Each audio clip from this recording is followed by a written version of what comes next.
आदरणीय रेखा गुप्ता जी, मेरे सहयोगी अजय टमटा जी, हर्ष मल्होत्रा जी, दिल्ली सरकार के सभी मंत्रीगण, संसद में मेरे सहयोगी सभी सांसदगण, दिल्ली के महापौर और उपस्थित सभी हरियाणा और दिल्ली के उपस्थित मेरे प्यारे भाइयों और बहनों, आज का दिन विशेष रूप से हमारे विभाग के लिए बड़ा अभिमान का विषय है। आदरणीय प्रधानमंत्री जी ने विशेष रूप से 2014 में प्रधानमंत्री बनने के बाद हमारे विभाग की मीटिंग ली थी और उन्होंने ये लक्ष्य दिया था कि वर्ल्ड स्टैंडर्ड का इंफ्रास्ट्रक्चर तैयार करने में हमारे विभाग ने योजना बनानी चाहिए और इसके ऊपर कार्रवाई करनी चाहिए। उस समय दिल्ली की स्थिति अच्छी नहीं थी, हर जगह ट्रैफिक जाम था, प्रदूषण की समस्या भी काफी तीव्र थी।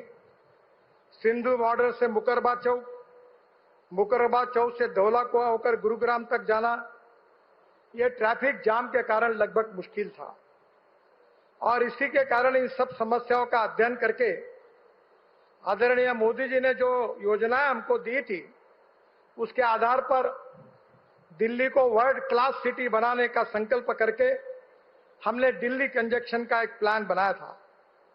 दिल्ली को ट्रैफिक जाम से मुक्ति देना और प्रदूषण से भी मुक्त दिल्ली बनाने का लक्ष्य हमने सामने रखा।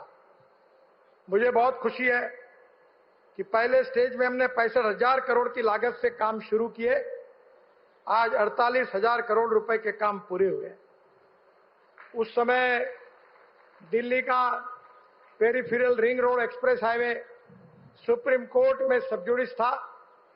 सुप्रीम कोर्ट ने भी इसमें ध्यान दिया था और बड़े मुश्किल से अनेक समस्या होने के बाद में भी हमने उसको पूरा किया।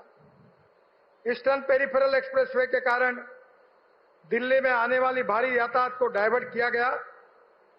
बाद में दिल्ली मेरठ एक्सप्रेस हाईवे, जो आदरणीय प्रधानमंत्री जी ने देशवासियों के लिए अर्पित किया, इसमें कम से कम 4 घंटे मेरठ से दिल्ली आने के लिए लगते थे, आज 45 मिनट में हो गया। मुकरबा चौक से सोनीपत तक और धौला कुआं से गुरुग्राम तक ये भी बड़ा ट्रैफिक जाम, प्रदूषण की समस्या ग्रस्त भाग था, उसको भी सिग्नल फ्री किया गया। विशेष रूप से ये UR2 है, ये और द्वारका एक्सप्रेस हाईवे, ये दिल्ली के मास्टर प्लान में 2001 में प्रस्तावित थे, पर पिछले सरकार ने इसमें कुछ कार्रवाई नहीं की। आदरणीय परवेश जी जब सांसद थे, अनेक बार मेरे पास आकर उन्होंने इसकी मांग की। मैंने कहा इसका संबंध मेरे विभाग से नहीं आता। बाद में काफी आग्रह होने के बाद जब ध्यान में आया कि ये काफी महत्वपूर्ण है, तब UR2 का कार्य NHAI ने अपने हाथ में लिया। आदरणीय मनोहर लाल जी मुख्यमंत्री थे, उनके विशेष अनुरोध पर हरियाणा और दिल्ली को जोड़ने वाला द्वारका एक्सप्रेसवे भी हमने हाथ में लिया। ये दोनों ही project state of art projects है। इसकी अनेक विशेषता है। स्टेट ऑफ आर्ट तो प्रोजेक्ट है ही, पर वर्ल्ड क्लास प्रोजेक्ट है। टनल में एक रोड है, उसके नीचे और एक रोड है और एक ब्रिज पर 4 लेन के रोड बने हुए हैं। इस प्रकार का एक अपने आप में एक बहुत महत्वपूर्ण प्रोजेक्ट है। ये प्रोजेक्ट बनाते समय काफी दिक्कतें आई, अनेक अड़चनें और समस्याएं खड़ी हुई, पर मैं हरियाणा सरकार को और दिल्ली सरकार को धन्यवाद दूंगा कि उनके सहयोग के कारण ये समस्या हमने सुलझाई। विशेष रूप से हमारे NHAI के इंजीनियर्स, कॉन्ट्रैक्टर्स, इन सब लोगों ने इसके ऊपर बहुत मेहनत की। इसकी क्वालिटी के और विशेष रूप से ध्यान दिया गया। इसका जब पहला डिजाइनिंग आया था, तब मैंने उनको प्रश्न पूछा था कि 25 साल सोचकर आपने ये बनाया क्या? जब ध्यान में आया कि ये 25 साल सोच का नहीं है, तो डिजाइन को रिजेक्ट करके उसको नया डिजाइन के रूप में बनाया। वैसे ये डिस्टेंस केवल 29 किलोमीटर है, पर सिंगल लेन का हिसाब किया जाए तो ये 563 किलोमीटर है। इसमें टनल्स है, ब्रिजेस है और इसके साथ साथ हरियाणा को और दिल्ली के जोड़ने वाले अनेक रोड को भी हमने अच्छी तरीके से बनाया ताकि इसका फायदा जनता को हो।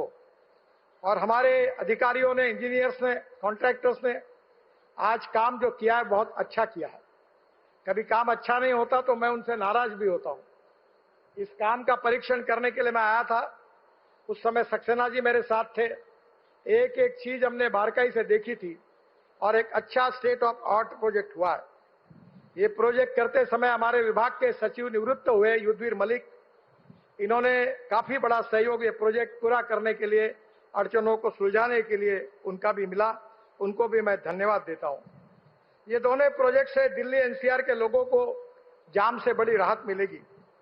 अगर मैं ये कहूंगा कि दिल्ली की 50% ट्रैफिक जाम की समस्या ये UR2 और द्वारका एक्सप्रेस हाईवे के कारण अगर कम होगी तो मुझे लगता है आश्चर्य नहीं होगा। इन प्रोजेक्ट्स को हमने दिल्ली से जो अलग अलग जगह से भी जोड़ा है। माननीय प्रधानमंत्री जी ने जो रोड मैप दिया है उसमें लॉजिस्टिक कॉस्ट को कम करना है। हमारे देश की लॉजिस्टिक कॉस्ट 14 से 16% है, चाइना की लॉजिस्टिक कॉस्ट 8% है और यूरोपियन और अमेरिका की ये 12% है। अभी बीच में बेंगलोर IIM और IIT खड़गपुर और IIT कानपुर तीनों ने जो अध्ययन किया उसमें कहा गया है कि रोड अच्छे बनने के कारण हमारी लॉजिस्टिक कॉस्ट 6% कम हुई है। मैं प्रधानमंत्री जी को और आप सबको विश्वास देना चाहता हूं कि 2026 के समाप्त होने के पहले हमारे देश की लॉजिस्टिक कॉस्ट सिंगल डिजिट में आएगी, जो हमारे एक्सपोर्ट के लिए बहुत महत्वपूर्ण होगी। हम और कॉम्पिटिटिव बनेंगे। जो प्रधानमंत्री जी ने कहा था वो बात पूरी होने से हम अंतर्राष्ट्रीय बाजार में और एक्सपोर्ट करने में हमको उपयोग होगा। विशेष रूप से एनसीआर में हाई स्पीड कॉरिडोर्स के बीच इंटर कनेक्टिविटी के लिए नए लिंक रोड का भी हमने अध्ययन किया है। हेवी ट्रैफिक को शहर के बाहर डाइवर्ट करने में मदद होगी। विशेष रूप से दिल्ली से कटरा एक्सप्रेसवे को UR2 को कनेक्शन देने की भी योजना हमने बनाई है। जम्मू कश्मीर, पंजाब से एयरपोर्ट व दिल्ली मुंबई एक्सप्रेसवे के लिए सीधी कनेक्टिविटी UR2 से मिलेगी। UR2 से दिल्ली देहरादून एक्सप्रेसवे को भी कनेक्शन है। देहरादून से आने वाले वाहनों के लिए एयरपोर्ट के लिए वैकल्पिक रूट का यात्रा समय जो 2 घंटे से 2.5 घंटे है वो 45 मिनट हो जाएगा। दिल्ली से देहरादून एक्सप्रेसवे से नोएडा फरीदाबाद कनेक्टिविटी होगी, जो पूर्व दिल्ली का बाईपास के रूप में काम करेगा। उत्तर दक्षिण पश्चिम दिल्ली से नोएडा फरीदाबाद के लिए सीधा मार्ग भी होगा। शिवमूर्ति नेल्सन टनेला मार्ग पर टनल बनाने की योजना हम बना रहे हैं, जो महिपालपुर और रंगपुरी के ट्रैफिक जाम से राहत देगी। दिल्ली से गुरुग्राम की आवाज को भी सुगम करेगी।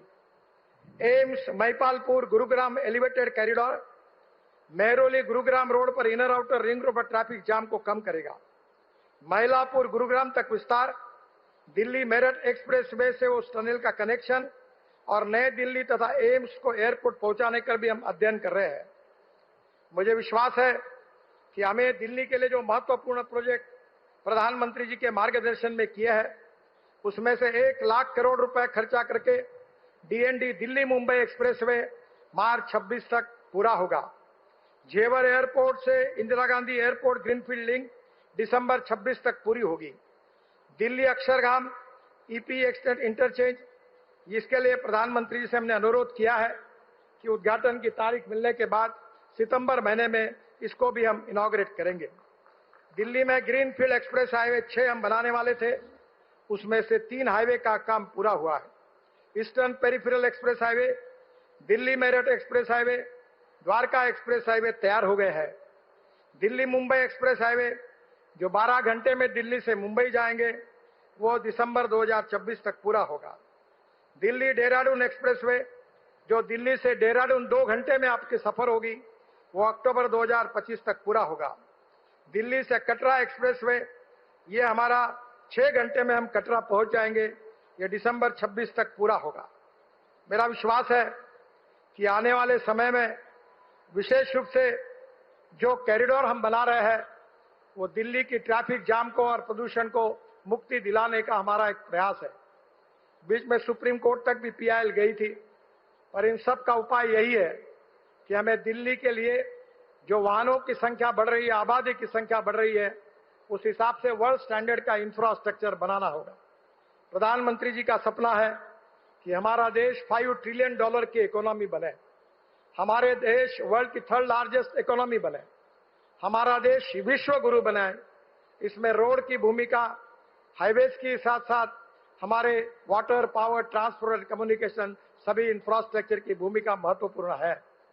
प्रधानमंत्री जी ने जो दिशा दी है, जो विजन दी है, उसमें तेजी से बदलाव हो रहा है और निश्चित रूप से दिल्ली की जनता की जो अपेक्षा है कि दिल्ली ट्रैफिक जाम से मुक्त हो, दिल्ली प्रदूषण से मुक्त हो, ये सपना पूरा करने के लिए हमारे विभाग से पूरा प्रयास कठोरता से किया जाएगा, ऐसा विश्वास मैं आप सबको देता हूं।